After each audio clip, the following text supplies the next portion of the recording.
Selamat datang di channel Jendela Sains. Di video ini kita akan membahas hakikat ilmu kimia part yang ketiga, yaitu tentang alat dan bahan di laboratorium. Simak terus video ini sampai akhir. Yang pertama adalah tabung reaksi. Gambarnya seperti ini. Bahannya dari kaca. Kegunaannya untuk mereaksikan bahan kimia dan menyimpan larutan kimia dalam jumlah yang sedikit. Berikutnya rak tabung reaksi, gambarnya seperti ini. Bahannya terbuat dari kayu atau besi, kegunaannya sebagai tempat untuk meletakkan tabung reaksi. Berikutnya penjepit tabung reaksi, gambarnya seperti ini. Bahannya terbuat dari kayu dan kawat, kegunaannya untuk memegang tabung reaksi pada saat dipanaskan. Berikutnya kaki 3, ini gambarnya. Bahannya terbuat dari besi, kegunaannya sebagai penyangga kasa. Berikutnya kawat kasa. Ini gambarnya. Bahannya terbuat dari kawat besi, kegunaannya sebagai alas peralatan laboratorium yang dipanaskan di atas pembakar bunsen atau spiritus. Berikutnya pembakar bunsen. Ini gambarnya. Bahannya terbuat dari besi dan karet, kegunaannya sebagai alat pembakar. Bahan bakarnya LPG, jadi ini kan apinya keluar dari sini. Ini terbuat dari besi, kemudian ada selangnya, ini ke LPG sebagai bahan bakar. Nah tadi, untuk memanaskan suatu zat, ini ditempatkan kaki 3. Kaki 3 atasnya ada kasa, kemudian di atas kasa baru ada beker glass atau Erlenmeyer yang berisi zat yang akan kita panaskan. Oke? Selain bunsen, ada juga pembakar spiritus. Ini gambarnya. Bahannya terbuat dari kaca dan nilon. Kaca itu wadahnya, nilon itu sumbunya ini. Kegunaannya sama sebagai alat pembakar. Bahan bakarnya adalah spiritus atau alkohol. Jadi di sini wadah kacanya ini berisi cairan bahan bakar, spiritus atau alkohol. Berikutnya plat tetes. Ini gambarnya. Bahannya terbuat dari porselen. Kegunaannya untuk tempat melakukan reaksi kimia dalam volume sedikit. Jadi kalau cuman hitungan berapa tetes gitu aja pakai plat tetes. Kalau agak banyak baru pakai tabung reaksi. Serta tempat larutan pada uji asam basa. Biasanya uji pakai kertas lakmus biru maupun lakmus merah itu dilakukan di plat tetes. Berikutnya spatula. Ini gambarnya seperti sendok kecil gitu ya. Bahannya terbuat dari kaca, logam atau bisa juga porselen. Kegunaannya mengambil bahan kimia berbentuk serbuk. Berikutnya pengaduk kaca. Ini gambarnya. Bahannya terbuat dari kaca. Kegunaannya mengaduk zat padat dalam pelarut sehingga zat padat larut dengan sempurna. Berikutnya adalah pinset. Gambarnya seperti ini. Bahannya dari stainless steel. Kegunaannya untuk memindahkan objek yang kecil dari satu tempat ke tempat lain. Berikutnya pipet tetes, gambarnya seperti ini. Bahannya dari kaca dan karet, yang warna merah ini karetnya ya. Kegunaannya untuk mengambil larutan dalam volume sedikit yang tidak perlu terukur secara akurat. Berikutnya termometer, ini gambarnya. Bahannya dari kaca, alkohol atau raksa, sebagai cairan yang ada di dalam tabung. Kegunaannya untuk mengukur suhu larutan. Berikutnya corong. Ini gambarnya, ada berbagai macam ukuran dan panjang ya. Bahannya dari kaca. Kegunaannya sebagai alat untuk menopang saat memindahkan larutan ke wadah lain atau saat menyaring supaya tidak tumpah. Berikutnya adalah cawan porselen. Ini gambarnya, ada berbagai macam ukuran juga. Bahannya dari porselen. Kegunaannya untuk menaruh bahan yang dipanaskan dalam oven pada suhu yang tinggi. Sifat dari porselen itu tahan terhadap temperatur yang tinggi, sehingga dipakai untuk menaruh atau sebagai wadah bahan-bahan yang akan dipanaskan dalam oven bersuhu tinggi. Berikutnya labu Erlenmeyer. Ini gambarnya. Bahannya dari kaca. Kegunaannya untuk menampung dan mencampur bahan, larutan atau cairan. Dan ini biasanya digunakan dalam proses titrasi. Berikutnya glass beaker atau beker glass. Ada berbagai macam ukuran atau volume. Bahannya dari kaca. kegunaannya untuk menampung dan mencampur bahan, larutan, atau cairan. Berikutnya kaca arloji. Ini gambarnya, ini juga tersedia dengan berbagai macam ukuran atau diameter. Bahannya dari kaca, kegunaannya sebagai alas bahan kimia berbentuk serbuk atau kristal saat ditimbang.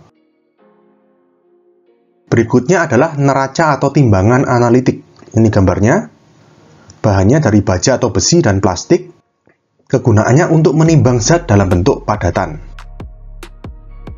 Berikutnya magnetic stirrer dan magnetic bar.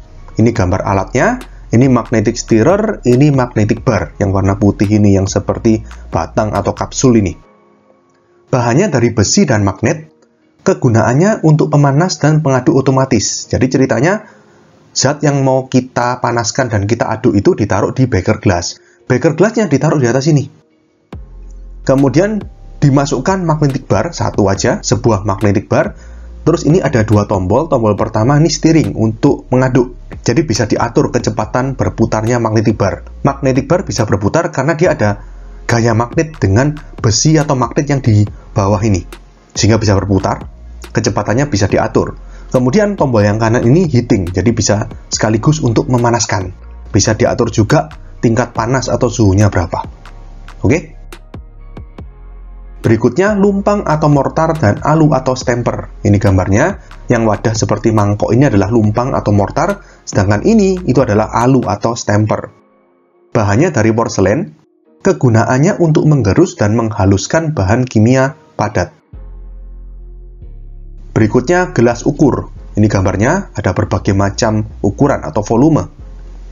Bahannya dari kaca, kegunaannya untuk mengukur volume air atau larutan. Berikutnya labu ukur. Seperti ini, ada berbagai macam ukuran labu ukur di sini. Bahannya dari kaca, kegunaannya untuk membuat larutan dengan konsentrasi tertentu. Berikutnya pro pipet. Gambarnya seperti ini. Bahannya dari karet, jadi yang warna merah ini ya. Kegunaannya untuk memompa larutan masuk ke atau keluar dari pipet ukur atau pipet volume. Nah, ini pipet ukur dan pipet volume. Yang kiri ini pipet ukur, yang kanan ini pipet volume. Bahannya sama-sama terbuat dari kaca, kegunaannya untuk mengambil larutan dalam volume tertentu. Nah, pipet ukur memiliki ketelitian lebih tinggi daripada pipet volume, yang ini. Ini memiliki ketelitian lebih tinggi daripada ini, yang pipet volume. Berikutnya buret. Gambarnya seperti ini. Bahannya terbuat dari kaca, kegunaannya untuk menampung larutan yang digunakan sebagai titran pada proses titrasi. Berikutnya statif dan klem. Ini gambarnya, yang ini statif, yang ini, yang ada penjepitnya, ini adalah klem. Bahannya dari baja, kegunaannya untuk menyangga buret atau rangkaian alat distilasi, agar nggak jatuh gitu ya. Berikutnya corong pisah. Ini gambarnya, bahannya terbuat dari kaca, kegunaannya untuk memisahkan larutan-larutan yang tidak saling campur, yang berbeda massa jenisnya. Contohnya misalkan air dan minyak, itu bisa dipisahkan dengan corong pisah.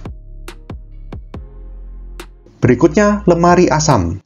Ini gambarnya, bahannya terbuat dari besi dan kaca, kegunaannya tempat untuk melakukan reaksi kimia yang menghasilkan gas atau uap atau kabut, dan juga sekaligus sebagai tempat untuk menyimpan sementara bahan kimia yang mudah menguap, contohnya asam dan oksidator kuat.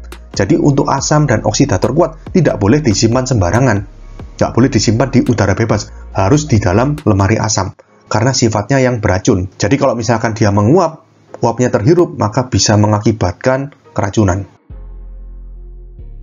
Berikutnya botol semprot.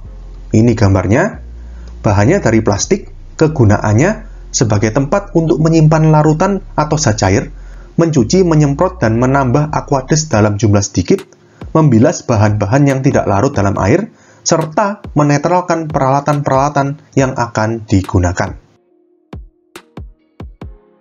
Berikutnya, kita akan membahas lambang-lambang pada bahan kimia. Ada banyak sekali lambang yang perlu diperhatikan, apa artinya, dan contoh-contoh dari senyawa yang memiliki lambang tersebut. Yang pertama, lambangnya seperti ini, ada gambar tengkorak gini ya. Ini artinya sifatnya beracun atau toksik. Contohnya raksa, gas klorin, fenol, sianida, asam sulfida, benzena, dan karbon tetraklorida.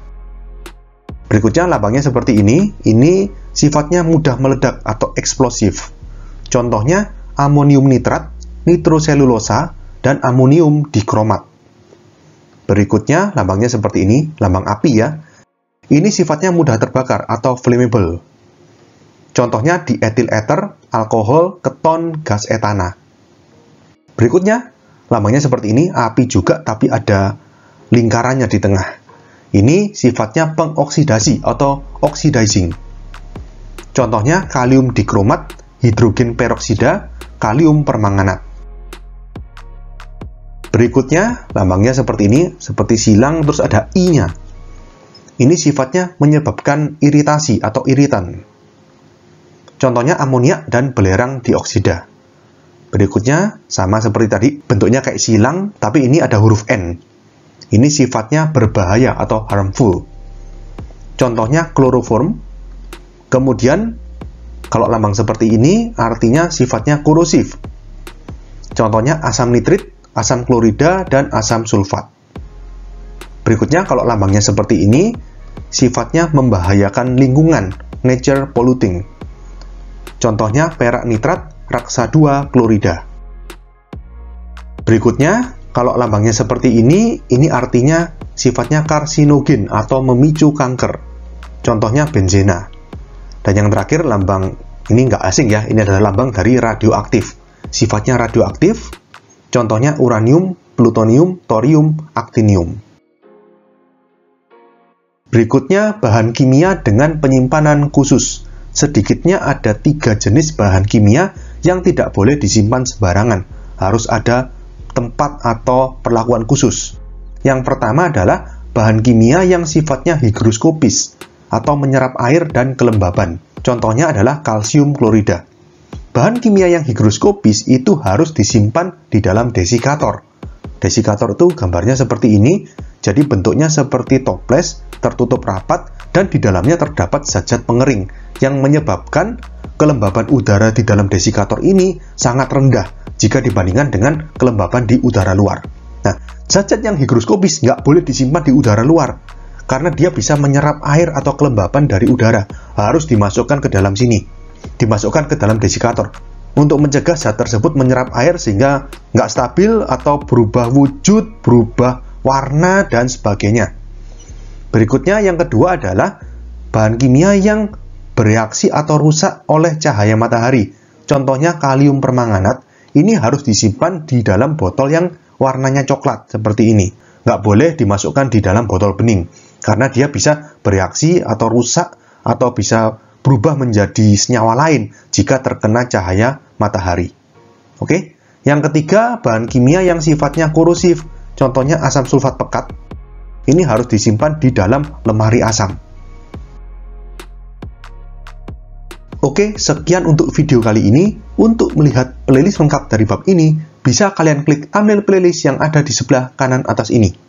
Jika ada pertanyaan, saran, maupun kritik, bisa kalian tulis di kolom komentar. Semoga bermanfaat dan sampai jumpa di video selanjutnya.